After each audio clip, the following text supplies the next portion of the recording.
అసలు ఈ 300 కోట్లు పెడితే గవర్నమెంట్ హాస్పిటల్స్ ఎంత బాగా బాగుపడేవి, గవర్నమెంట్ స్కూల్స్ ఎంత బాగా బాగుపడేది.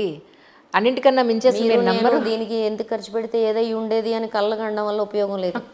వాళ్ళ చేతిలో డబ్బులు ఉన్నాయి, ఎవరి చేతిలో కర్ర ఉంటే వాళ్ళదే బర్రె. అవును. అందుకని వాళ్ళ చేతిలో ప్రభుత్వం ఉంది కాబట్టి ఈ ఈ డబ్బుల్ని వాళ్ళు ఇష్టం వచ్చినట్టు మళ్ళీ ఇస్తున్నారు.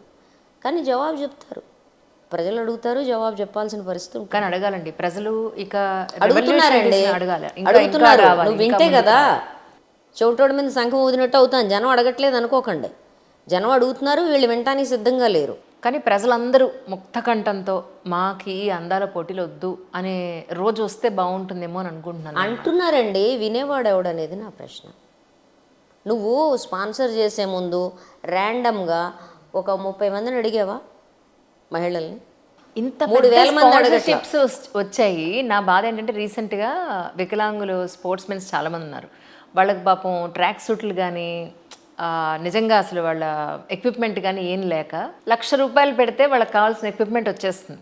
నేషనల్ లెవెల్లో వాళ్ళు మెడల్స్ తీసుకొస్తున్నారు. వాళ్ళంతా ఇండియాకి వాళ్ళు రిప్రజెంట్ చేయాలని వాళ్ళ ఉద్దేశం. ఇండియన్ జెర్సీ వేసుకోవాలి నేను అని చెప్పని.